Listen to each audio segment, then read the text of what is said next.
ए टुनटुनी, मैं तुझे पहले ही बता चुका हूँ कि मुझे बेटियां बिल्कुल पसंद नहीं है। अगर इन तीनों अंडों में से एक भी बेटी निकली तो मैं तुझे अपने साथ नहीं रखूंगा। इन तीनों अंडों में से बेटे ही निकलने चाहिए। देखिए जी, इन तीनों अंडों में से जो भी निकले वो भगवान की ही मर्जी होगी, इसमें मेरा कोई हाथ नहीं है। इतना बोलकर चिंटू चिड़ा वहाँ से चला जाता है। तभी उन तीनों अंडों में से 2 अंडे फूट जाते हैं और उनसे 2 बेटियां निकलती हैं। हे भगवान, ये क्या हो गया? अब मेरे पति इन दोनों बेटियों को देखकर मुझे घर से निकाल देंगे, फिर मुझे अपने बच्चों से दूर रहना पड़ेगा। नहीं नहीं, मैं अपने बच्चों से दूर नहीं रह सकती। मैं ऐसा करती हूँ, चिंटू जी के आने से पहले ही इन दोनों बेटियों को कहीं छिपा आती हूँ। इतना बोलकर टुनटुनी दोनों बेटियों को दूसरी जगह पर ले जाकर छिपा देती है। मेरी बच्चियों, मैं तुम्हारे पास लौट कर आऊंगी, तुम कहीं मत जाना, नहीं तो शिकारी पक्षी तुम्हें खा सकते हैं। इतना बोलकर टुनटुनी अपने घोंसले में वापस जाकर बैठ जाती है। तभी चिंटू चिढ़ा वहाँ आता है। अरे, बाकी 2 अंडे कहाँ गए? यहाँ तो सिर्फ एक ही अंडा है।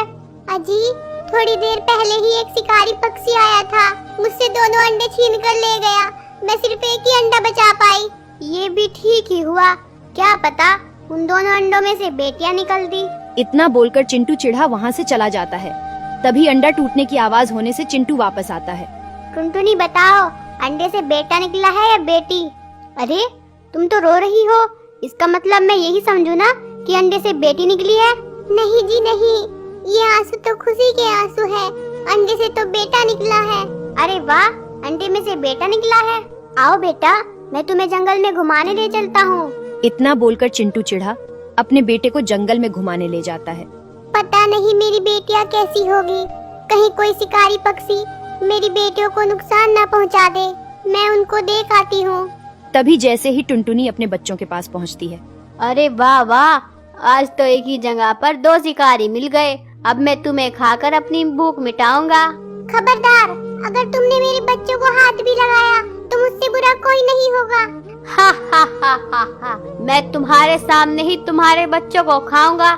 देखता हूँ तुम मेरा क्या बिगाड़ लोगी। जैसे ही शिकारी बच्चों की तरफ बढ़ता है, टुनटुनी उसे मारने के लिए उस पर टूट पड़ती है। दोनों की लड़ाई में टुनटुनी घायल हो जाती है। फिर किसी तरह वो अपने बच्चों को बचाकर घर ले आती है। चिंटू जी, मुझे माफ करना, मैंने इन बेटियों को आपसे छिपाकर पाला है, लेकिन अपनी बेटियों को बचाने के लिए मुझे शिकारी से लड़ना पड़ा, जिसके कारण मैं बहुत घायल हो चुकी हूँ। अब मेरा आखिरी समय आ गया है, आप इन दोनों बेटियों का भी ख्याल रखना। अब मैं इस दुनिया से जा रही हूँ।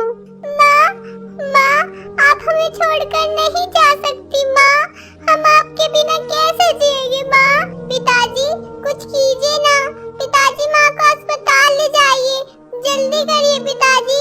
तभी चिंटू चिढ़ा टुनटुनी को अस्पताल ले जाता है और उसे वहीं पर भर्ती कर देता है। क्यों ना मैं इस टुनटुनी को यहीं पर छोड़कर चला जाता हूँ। अगर ये बच गई तो इसके इलाज का पैसा भी मुझे ही देना पड़ेगा, इसलिए मैं यहाँ से निकल लेता हूँ। इतना बोलकर चिंटू चिढ़ा टुनटुनी को अस्पताल में ही छोड़कर घर वापस आ जाता है। क्या हुआ पिताजी? माँ कहाँ है पिताजी? आप माँ को साथ क्यों नहीं लाए पिताजी? कहाँ है माँ? तुम्हारी माँ तो मर चुकी है, इसलिए मैं तुम्हारी माँ को साथ नहीं लाया। क्या हमारी माँ इस दुनिया में नहीं रही? पिताजी, हम आखिरी बार अपनी माँ को देखना चाहते हैं, हमें उनके पास ले चलिए।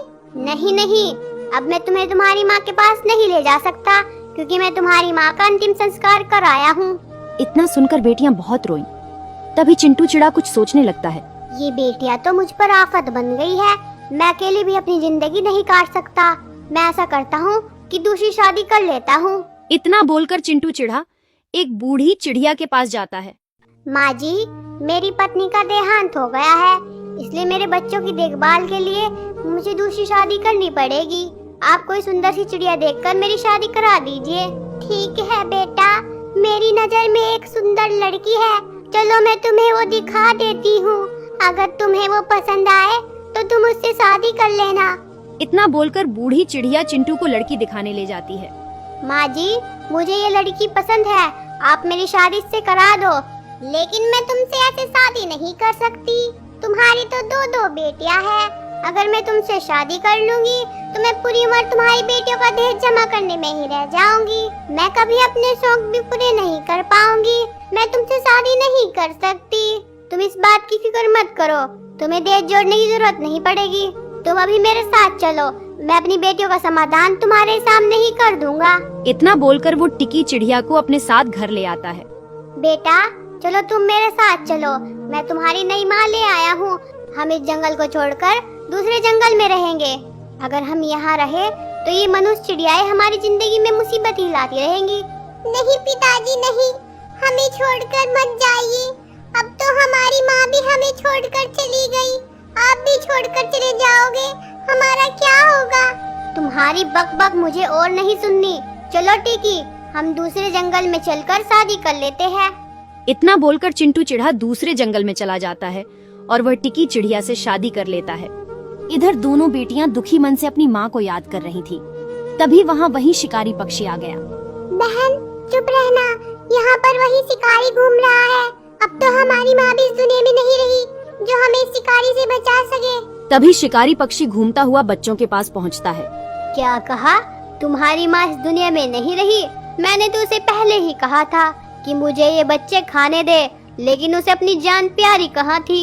उस दिन तो तुम्हारी माँ ने तुम्हें बचा लिया था, लेकिन अब तुम्हें बचाने कौन आएगा? अब मैं तुम्हें खाकर ही रहूँगा। नहीं नहीं, हमारी माँ को कुछ नहीं हुआ है। हमारी माँ तो हमारे लिए दाना लेने गई है। वो देखो पीछे, उधर से आ रही है हमारी माँ। चलो पिंकी, शिकारी हमें अभी नहीं देख रहा, जल्दी से भागो यहाँ से। इस तरह शिकारी पक्षी का ध्यान भटकाकर दोनों वहाँ से भाग जाते हैं। मोनी बहन, हम उस शिकारी से तो बच गए, लेकिन हमारे पास रहने के लिए अब घर नहीं रहा। हम इस सर्दी में कैसे रहेंगे? दोनों बच्चे बेचारे ठिठुरते हुए सर्दी से बचने के लिए पेड़ के पत्तों की आड़ में बैठ जाया करते थे, लेकिन इस सर्दी को वे सह नहीं पा रहे थे। मोनी बहन, लगता है ये सर्दी खत्म होने से पहले ही हम इस सर्दी से मर जाएंगे। अब तो हमारे पास हमारे माँ बाप भी नहीं है और ना ही रहने के लिए घर। रोज रोज मरने से अच्छा है कि हम एक बार ही अपनी जान दे दे। सही कहती हो बहन, शायद भगवान भी यही चाहते हैं। चलो हम किसी कुएं में कूदकर अपनी जान दे देते हैं। तभी वे दोनों कुएं के पास जाती है। भगवान हमें माफ करना, हम छोटी बच्चियां हैं, हम अपने माँ बाप के बगैर नहीं जी पाएंगे, इसलिए हम इस कुएं में कूदकर अपनी जान दे रहे हैं। रुको बेटी रुको, मैं तुम्हारी माँ भी जिंदा हूँ। माँ आप जिंदा हो? इसका मतलब पिताजी ने हमसे झूठ कहा था। हाँ मेरी बच्चियों, मैं तुम्हें रोज ढूंढने जाया करती थी, लेकिन तुम मुझे कहीं नहीं मिली और आज दिखाई दी तो इस हालत में। माँ अब आप हमें छोड़कर कभी मत जाना। माँ नहीं मेरी बच्चियों, मैं तुम्हें छोड़कर कभी नहीं जाऊंगी। चलो तुम मेरे साथ चलो। तभी टुनटुनी अपनी बेटियों को अपने साथ ले आती है और तीनों साथ में रहने लगते हैं। उधर चिंटू चिढ़ा अपनी दूसरी पत्नी के साथ रह रहा था। तभी वह बीमार पड़ गया। उसकी दूसरी पत्नी टिकी उसकी बीमारी की वजह से उससे चिढ़ने लगी। बुढ़े, शादी से पहले तो तूने कहा था कि तू मुझे बहुत खुश रखेगा। तू मुझे खुश क्या रखता, तू तो खुद ही बीमार होकर मेरे गले पड़ गया। मैं जा रही हूँ दूसरी शादी करने, तू तो मेरे लिए मर गया। इतना बोलकर टिकी चिड़िया चिंटू के बेटे को लेकर उसी बूढ़ी चिड़िया के पास जाती है। माँ जी, मेरे पति की तो मौत हो गई, इसलिए मुझे इस बच्चे को पालने के लिए दूसरी शादी करनी पड़ेगी। आप मेरी दूसरी शादी करा दो। बूढ़ी चिड़िया टिकी की शादी कौवे से करवा देती है। शादी के कुछ दिन बाद ही टिकी चिड़िया बीमार पड़ जाती है। अगर तू पहले से ही बीमार थी तो तूने मुझसे शादी क्यों की? मैं एक बीमार चिड़िया के साथ अपनी जिंदगी नहीं गुजार सकता। तू इस बेटे को लेकर यहाँ से निकल जा, मुझे नहीं रहना है तेरे साथ। तभी चिंटू का बेटा और टिकी दोनों जंगल में रहने लगते हैं। बेटा, मैंने तुम्हारे पिताजी को बीमारी में छोड़कर बहुत गलत किया था। मैं मरने से पहले एक बार उनसे माफी मांगना चाहती हूँ। पता नहीं पिताजी अब जिंदा भी होंगे या नहीं, वो आपको कभी माफ नहीं करेंगे। फिर भी एक बार हम उन्हें ढूंढने की कोशिश कर लेते हैं। बीमार टिकी किसी तरह चिंटू को ढूंढने के लिए निकल पड़ती है। वह बीमार होने की वजह से बार बार आराम कर रही थी। तभी वह टुनटुनी के घोंसले के पास भी आराम करने के लिए रुकी। क्या हुआ बहन, तुम बीमार लग रही हो? तभी टिकी ने उसे सारी बात बताई। टिकी जान गई थी कि चिंटू की पहली पत्नी टुनटुनी थी और टुनटुनी को भी पता चल गया था कि चिंटू ने दूसरी शादी टिकी से ही की थी। तभी सभी चिंटू को ढूंढते हुए चिंटू के पास पहुँचे। चिंटू एक पेड़ के पास उदास बैठा हुआ था। तुम लोग मुझे ढूंढते हुए यहाँ आए हो ना? मैंने तुम्हारा बहुत इंतजार किया। मैंने तुम सबके साथ बहुत बुरा किया था, मुझे माफ कर दो। आप माफी ना मांगो, आपको अपनी गलती का एहसास है, यही काफी है। आप हमारे साथ चलिए, हम सब मिलकर रहेंगे। चिंटू जी, मैंने आपके बीमार होने पर आपको छोड़ दिया था, मुझे माफ कर देना चिंटू जी। इतना बोलकर टिकी चिड़िया की मौत हो गई। फिर चिंटू चिढ़ा टुनटुनी और उनके बच्चे साथ में रहने लगे।